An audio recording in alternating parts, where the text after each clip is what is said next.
Welcome to the Positive Sports Podcast. I'll be your host this evening, Ed Montana. Unfortunately, Alex had some technical difficulties, and we were going to do our podcast via Zoom, but that could not happen today. Alex has COVID. No, I'm just kidding. He doesn't. He's fine. Everything is good. He's busy as usual, as am I, but such is life when you're an adult. Being an adult is really not that much fun, but, hey, we all have to do it. The alternative is not good, right? The alternative to becoming an adult would be death as a young man or woman. That wouldn't be good. Yeah, adult's the way to go. But, sometimes being an adult requires you to be busy. Now, what being an adult does not require you to do, it does not require you to be objective. It does not require you to be fair.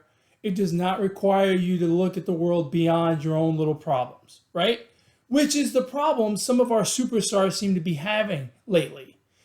And what I'm talking about is I'm talking about Mr. LeBron James.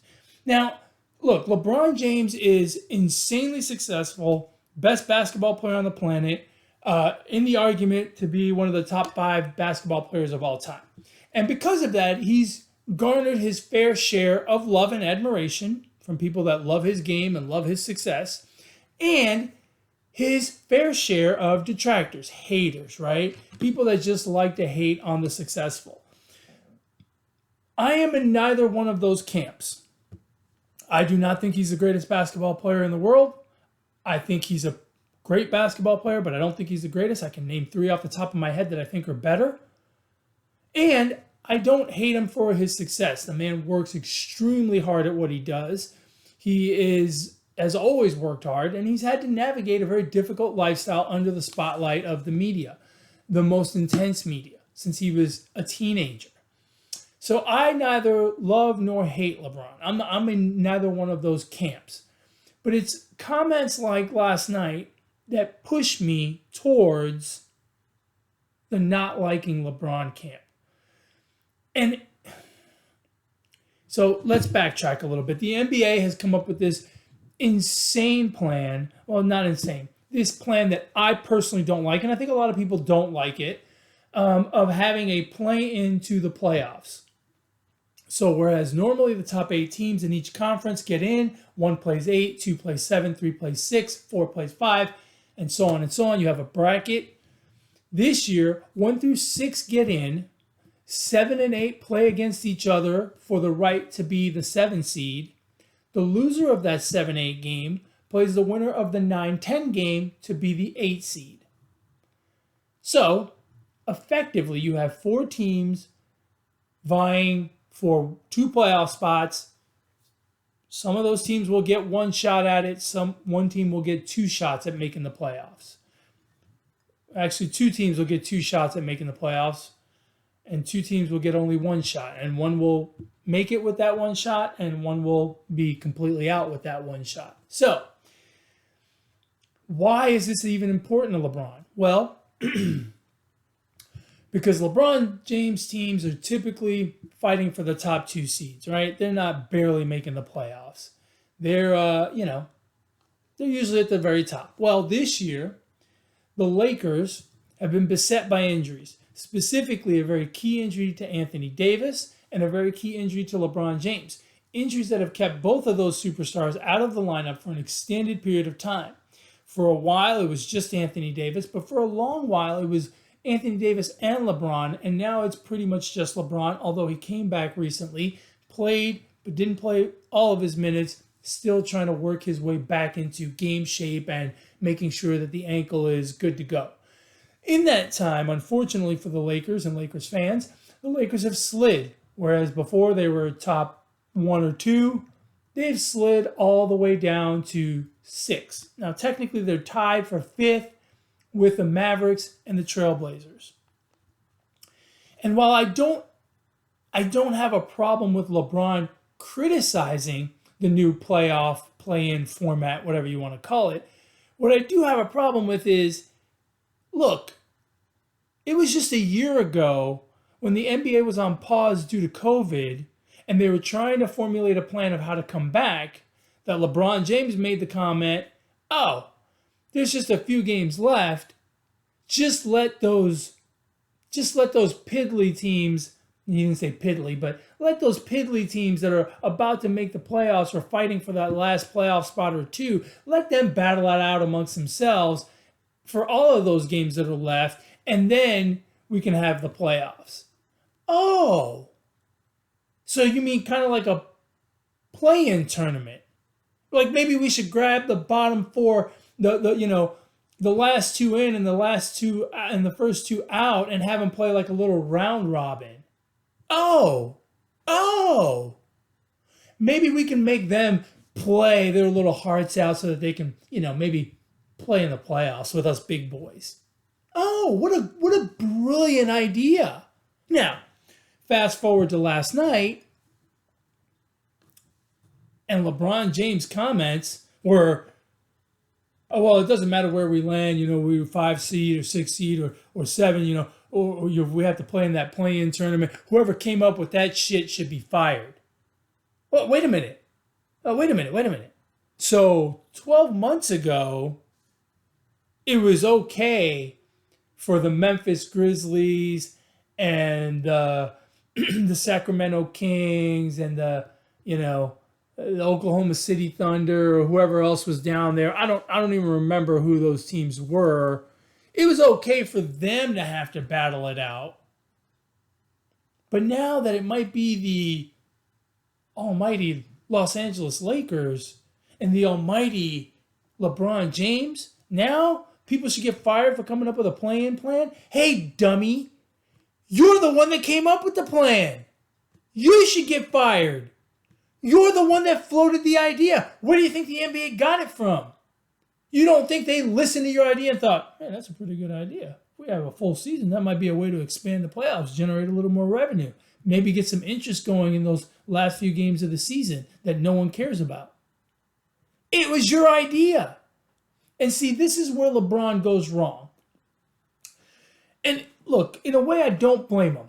He is a global icon of the sport. He is one of the most famous people on the planet. For sure. He's as famous as any actor, as any other sports star, as any politician. He is incredibly famous. But LeBron, listen to me now and hear me later. No matter how big you are not bigger than the NBA. I know. You're really big. I get it. You're huge. But the league was here for 50, 70, 80 years before you, and the league will be here 50, 70, 80 years beyond you.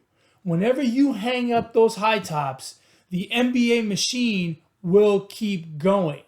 So, while you may not like this plan, and you call it shit, and you think someone should get fired, you're wrong. You're flat out wrong. Because the NBA is doing what's best for the NBA product. This isn't some soccer league dominated by a couple of big clubs in some South American country or some little country over in Europe. That's not how this works.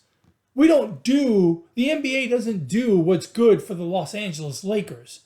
They don't make the rules in the best interest of LeBron James. They've been here for 50, 70, 80 years before you got here. And they're going to be here for 50, 70, 80 years after you're gone.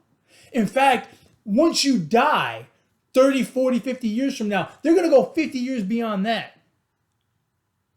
So no one at the NBA should get fired. And if you want to fire somebody, maybe we should fire you because it was your idea.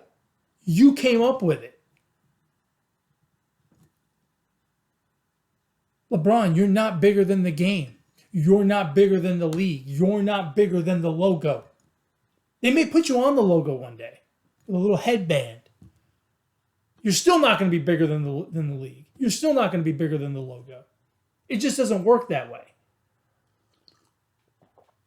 And while I appreciate your opinion, the way you flip-flop on the opinion when it directly affects you makes me not want to listen to any of your opinions. Because at the end of the day, if they don't affect you, then I really don't know how you feel about it. Now, do I? And that's where you've gone wrong. Cut it out, LeBron. Just cut it out. Just say, I want to get back to my team as soon as possible, and we're going to make the best run we possibly can. We're the defending NBA champions, and we're going to give it everything we got to repeat. And if that means we have to go through the play-in tournament, then so be it. It's been a roller coaster season, but in the end, we will come out on top. How about you say that? Man, that would make me get behind LeBron James. Man, that would make the Lakers be must-watch TV. You know what? I hope the Lakers end up in that game. I hope the Lakers slide all the way down to 9 so that they have to win twice to get into the playoffs. And then make a remarkable run through the Western Conference all the way to the NBA Finals. Wouldn't that be a better story? No, but instead you're going to complain and whine and talk about firing somebody because they came up with a plan that you planted the seed for. It was your idea. It was your idea. So please, don't give me the someone needs to get fired for this shit. Please don't give me it's ridiculous. It's a ridiculous idea. I agree with you. It's a ridiculous idea, but not coming from you because it was your idea.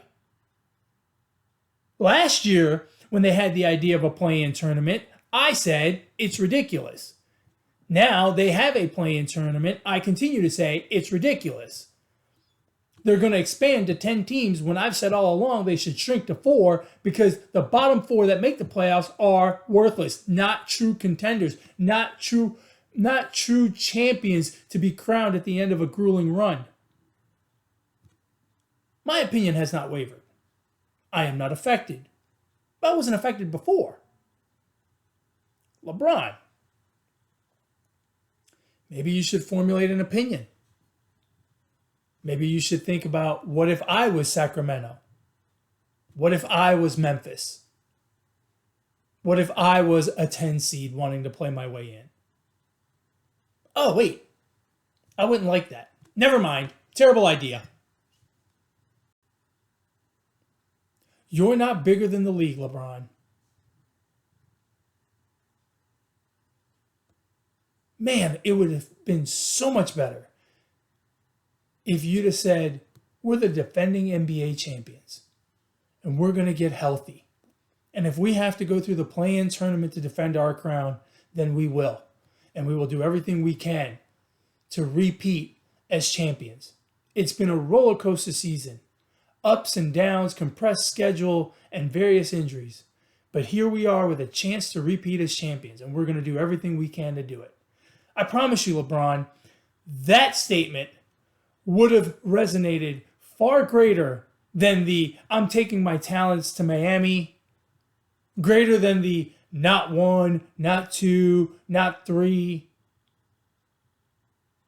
That statement would have resonated. That statement would have put you even more in the conversation to be the greatest of all time. That would have put you in the conversation with Michael Jordan and Kareem Abdul-Jabbar. That statement with Magic Johnson and Larry Bird. That statement would have put you in that conversation if you could turn around and do that. But instead, you took the easy way out. You cried a pity party because they're going to make you play 2 extra games to get into the playoffs. When last year, that was fine for the little peasants like the Memphis Grizzlies and the Sacramento Kings. Come on, LeBron. Be better. Be better. I'll go to my other crybaby here in a little bit. But for now, let's just look at the way things are going in the NBA. We're running out of time, guys. Most teams are at 64, 65 games. So you're looking at less than 10 games for everybody at this point. And it's getting quite interesting. Now, as much as the NBA is dying to get Zion Williamson into the playoffs, and look, there's a part of me that believes the only reason they did this 7, 8, 9, 10 playing game is because they want Steph Curry and Zion Williamson in the playoffs. And if you don't believe me, Go watch the game right now on ESPN where they made this one like a special Avengers themed basketball game with the Warriors and the Pelicans. So, say what you want. They want those two guys in the playoffs, and rightfully so. They are ratings boosters by themselves. I mean, they are fantastic basketball players.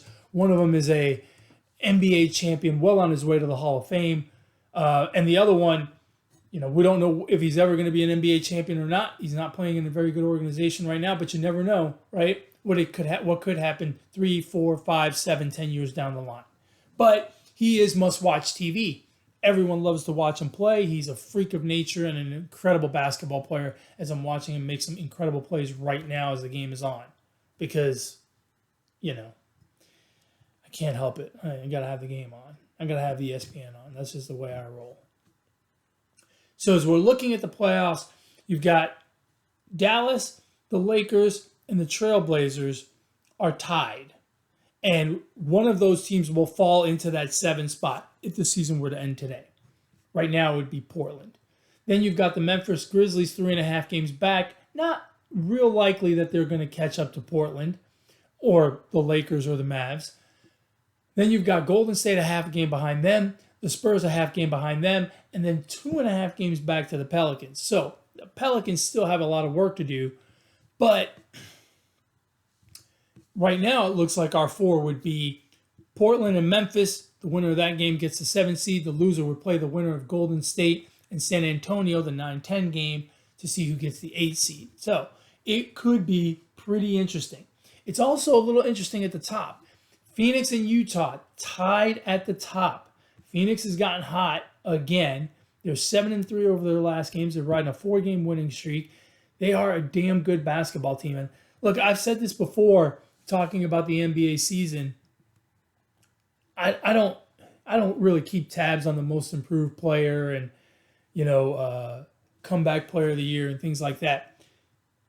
But Phoenix has 2 of them because DeAndre Ayton is playing some incredible basketball, and Chris Paul, he's been good before, but where we expected him to be in 2021 compared to where he actually is now. I mean, the guy has just found the fountain of youth in Phoenix, and that team is firing on all cylinders with a bona fide superstar in Devin Booker, and they look great. They have clinched their playoff spots. They are in, believe me, and they're going to be fighting for that top seed. After that, you got a battle for 3-4, Denver and the Clippers.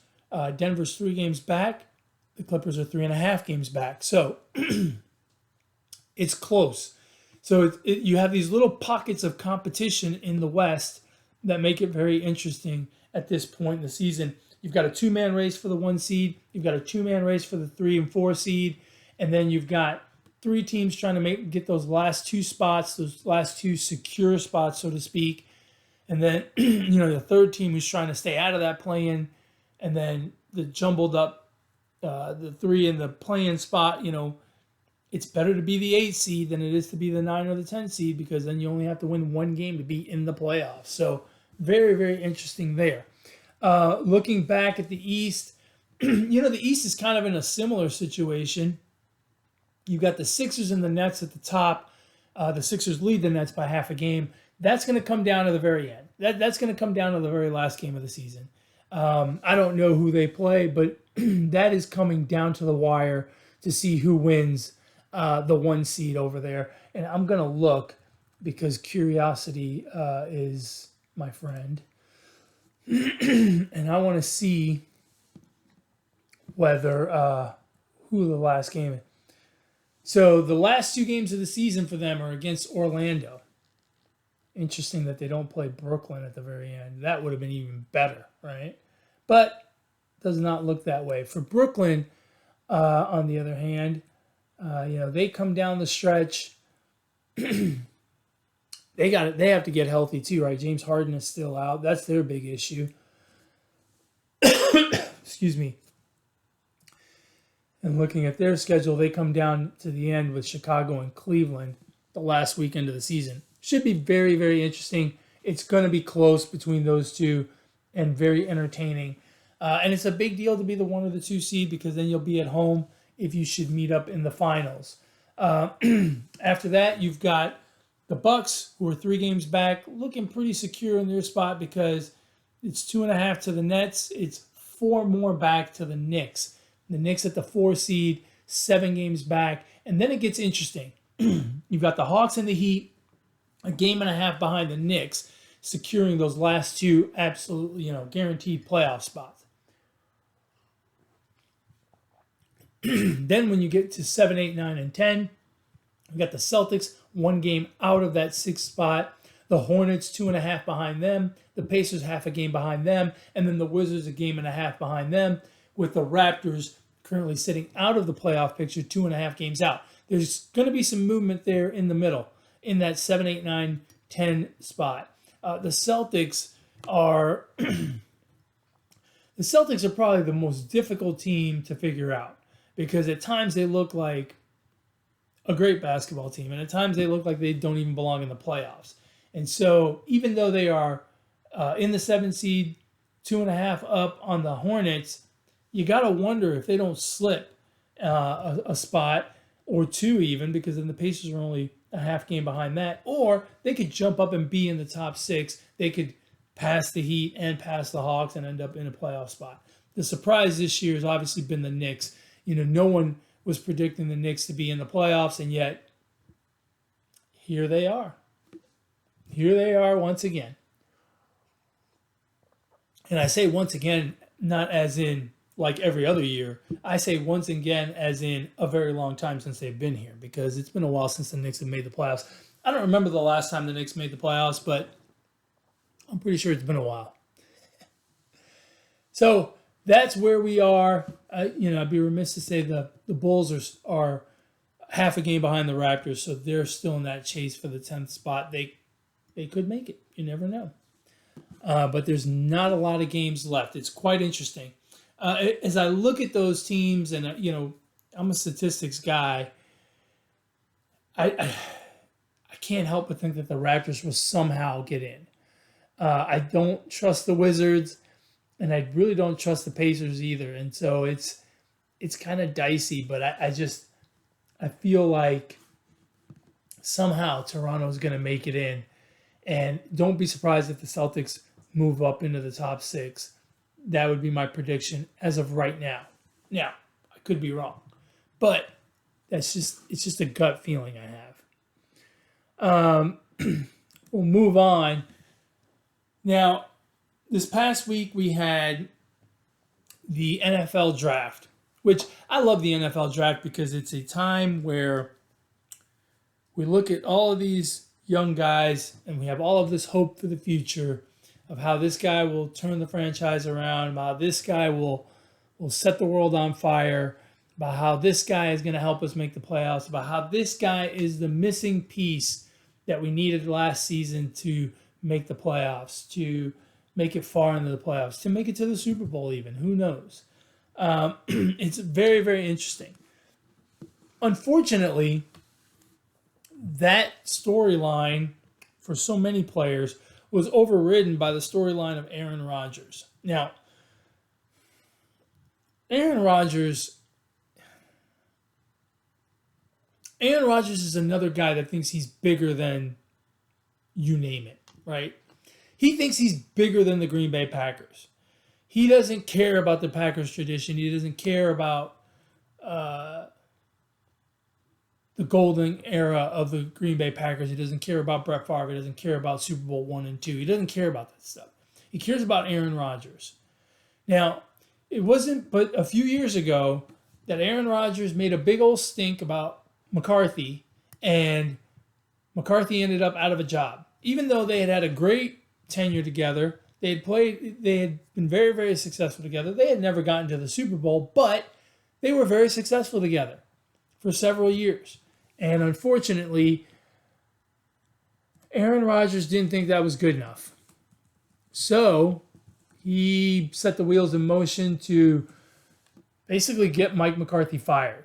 And, and actually they did win a Super Bowl together because he was the head coach there for 12 years.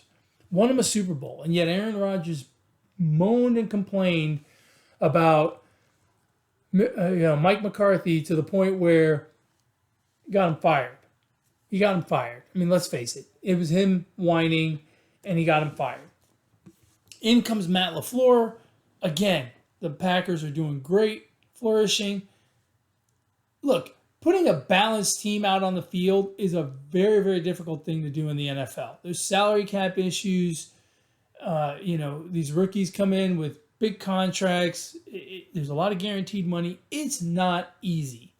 And if you do think it's easy, go look at what Tom Brady had in New England, right? Super successful, but never had, well, except for 1 year, really never had an explosive offense, right? Because it was just it's too difficult. It's just too difficult. But that's why the NFL is the king amongst American sports right now. It's competitive every year. There's different teams winning the division every single year in some cases. Just look at the NFC South. But that's what we love about it. It's competitive every year. And part of it is because of the difficulties of dealing with a hard salary cap. It's just not easy. And so Aaron Rodgers, look, like every other great quarterback, at times has struggled to have talent on the field. Ask Ben Roethlisberger. Ask, the Kansas City Chiefs are the exception to the rule, and the Saints too, for that matter. Look at the Dallas Cowboys. Look at the Seattle Seahawks. They had to sacrifice their offense for their defense, and now they're having to sacrifice their defense for their offense. So, it's incredibly difficult to form a football team within the confines of the salary cap and make it successful and make everyone happy and give everyone the weapons that they want and the people that they want to play with. And Aaron Rodgers is no different. And look, he's a great quarterback, but all of this whining, I wouldn't want him. I wouldn't touch him with a 10-foot pole. I mean, the guy is just never happy. And so here we are on draft night, and the story of draft night is not Trevor Lawrence. In fact, I didn't even see Trevor Lawrence get drafted. I didn't even see the whole thing. I didn't see him shake Goodell's hand because all I could see was just constant updates about Aaron Rodgers wanting out of Green Bay. He wants out of Green Bay. He wants out of Green Bay. Look, you have a contract. If you want out of Green Bay, go talk to management and get yourself out of Green Bay. But don't put it in the media. And don't put it out on draft day. Just don't. You're not bigger than the game.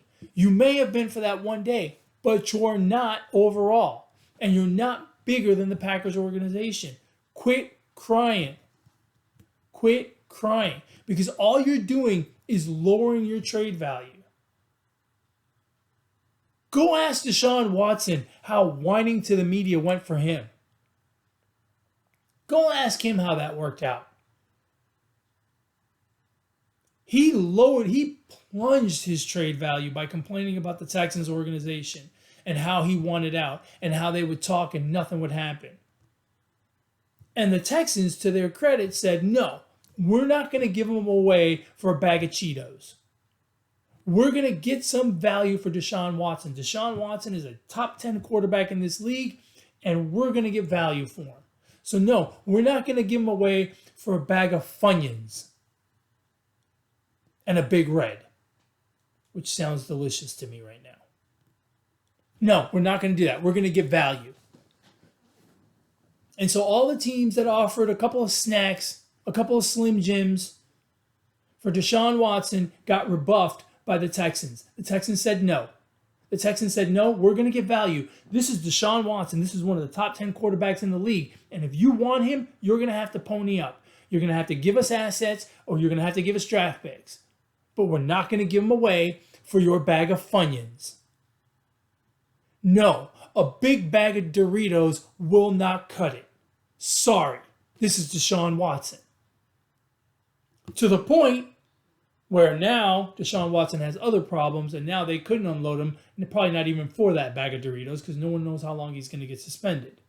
And I made this comment way back when the whole he wants out of Houston first started. I said Deshaun could have helped matters by not running his mouth constantly to the media about how he wanted out.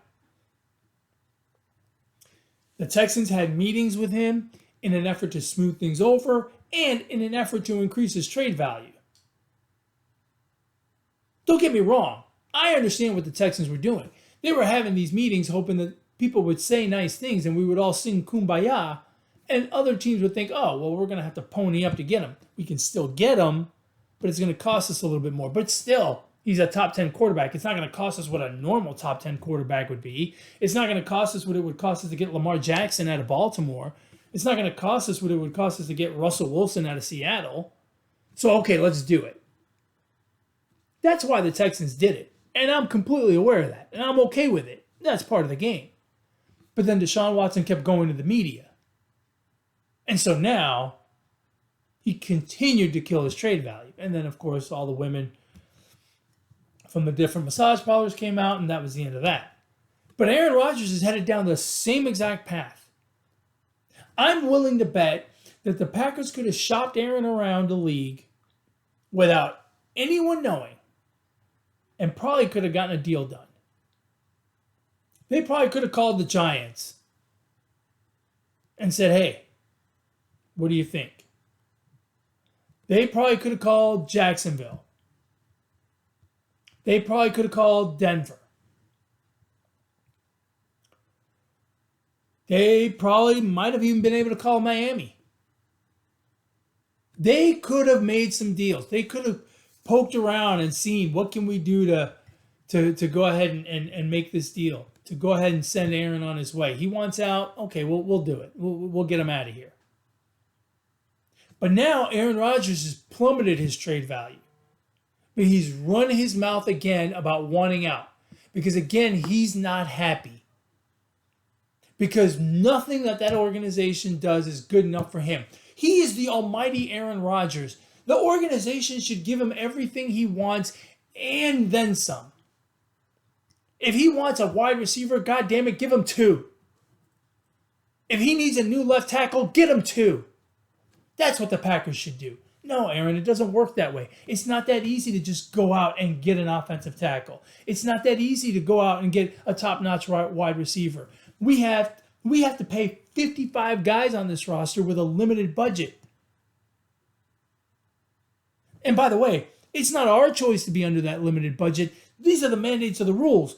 This is what was collectively bargained with your union. What do you want me to do? I'm trying to make the best team I can. Do you want to win, or do you just want to pad your stats with gaudy statistics? What else would you pad your stats with, right? Or do you just want to pad your stats with touchdown passes to wide receivers left and right? Meanwhile, our defense is giving up twice as many points as you can score. Is that what you want? Hey, man, you have been part of an organization that has been beating on the doorstep of Super Bowls year in and year out. And yes, you are a big piece of that. Yes, you contribute mightily to that effort. You contribute a tremendous amount to that success. But that success happens because we manage a salary cap in order to be good on both sides of the football. We just got rid of a Super Bowl winning coach for you. Brought this other guy in. He's good, but we had to go through that whole transition because of you. Now you want to bounce out of here after 2 years? How long has LaFleur been with the Packers? Has it been 2 seasons? I mean, come on.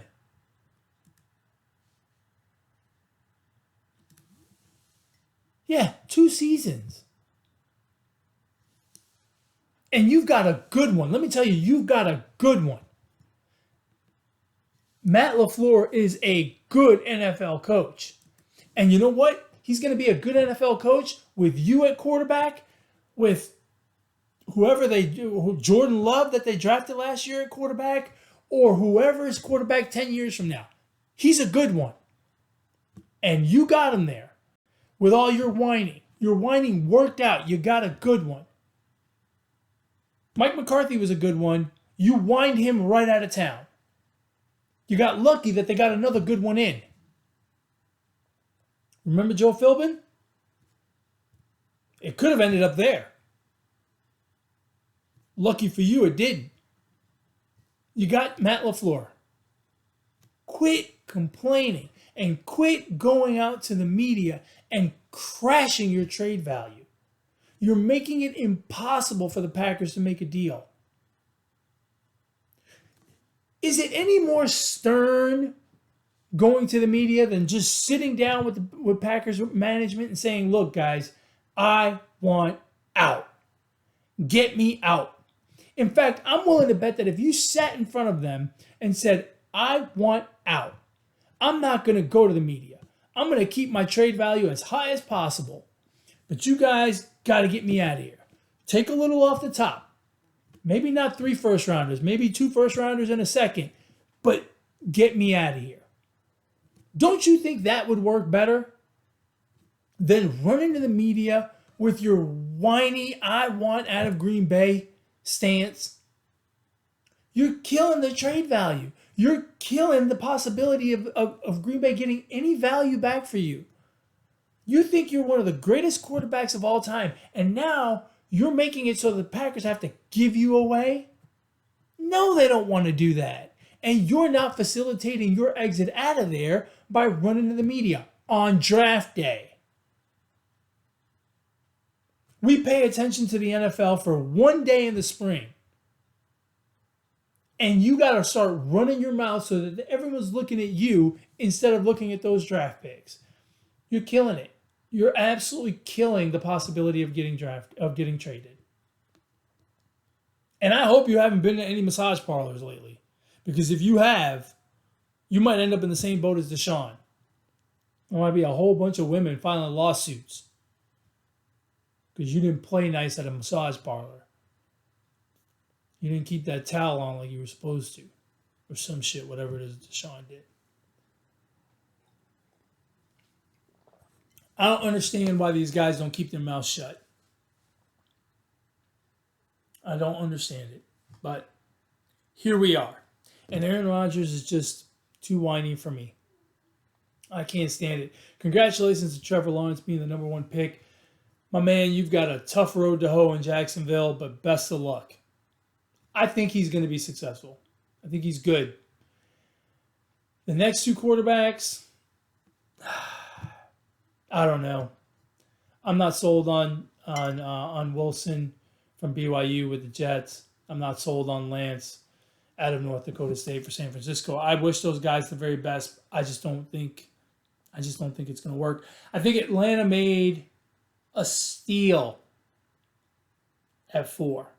I think Pitts is going to be an awesome tight end. And while I think Chase is an excellent wide receiver for the Bengals, I think you have to invest more in that offensive line because you want to keep Joe Burrow standing. It doesn't matter if he has good receivers if he can't stay upright all season. And remember, last season, he went down with an injury. That's just my look at the first 5. What do I know? My brother says this all the time. At the end of the day, the NFL draft is a crapshoot. I agree with him. It is, you just never know. I mean, you're looking at 20, 22-year-old kids. It's hard to say how successful they're going to be over the next 10 years in probably the most competitive league on the planet and an incredibly complex job in the NFL. So you never know, especially when you have injuries that play into that. You just never know. But you know, it's always super exciting. The hope that builds as you see those guys walk across the stage and know that they're going to start their careers in the NFL, something they've been dreaming about all their lives. It's fantastic. I know I've done a lot of speaking passionately about LeBron James and Aaron Rodgers and the playoff system and blah, blah, blah. So we're going to try to end it on something positive. And certainly if you're a New York fan, this is positive. They announced the National League and American League pitchers for the month of April. You will be happy to know that both pitchers reside in New York. How about that? Now, I have to double check because I want to make sure I've got it right, but if I'm not mistaken, The pitcher of the month for the NL is Jacob Degrom. And no, I wasn't going to get that one wrong. The guy's got a minuscule 0.51 ERA. He's got as many RBI as he does runs allowed. He is right now. He is absolutely pitching royalty, and he's must-watch TV when he pitches. On the American League side, Garrett Cole from the Yankees was the pitcher of the month. I don't know what his stats are, but they're insanely good. He seems to be getting better and better and better. It's amazing how good he is. So, if you want a pitcher, if you want an ace, look no further than the Big Apple. New York has them. Actually has two of them. What do you want, an American League ace? Garrett Cole. You want a National League ace? Jacob Degrom. We got aces. We got aces up our sleeves. It's going to be fun to watch those guys as the season goes on. Well, folks, that's all I have for today. As always, it's been a pleasure speaking with you. If you want to catch the show, you can catch us on YouTube or on Podbean, Google Play, iTunes, Spotify, whatever podcast platform you choose to consume your podcast. We are available. If you want to contact us, you can reach the show via email, positivesports10@gmail.com, positivesports10@gmail.com. If you want to get a hold of my brother Alex and wish him well, even though he doesn't have COVID, you can do so via Twitter at BrooklynGaucho1. And if you want to get a hold of me, you can reach me on Twitter as well at eMontana21. A very exciting couple of weeks coming up. If you're into hockey, they're coming down the home stretch of their season. Their playoffs will be starting soon. The NBA is down to their last few games. We've got about a week and a half here to go. Actually, a little less than 2 weeks to go. And baseball is always a good time. Hey, in case we may or may not do a podcast before Sunday, do not forget that Sunday is Mother's Day. Happy Mother's Day. Happy early Mother's Day to all the moms out there. All you guys out there, celebrate all of the moms in your life, whether she's your mom, your wife, your sister, your daughter, whoever she is. If she's a mom, celebrate them.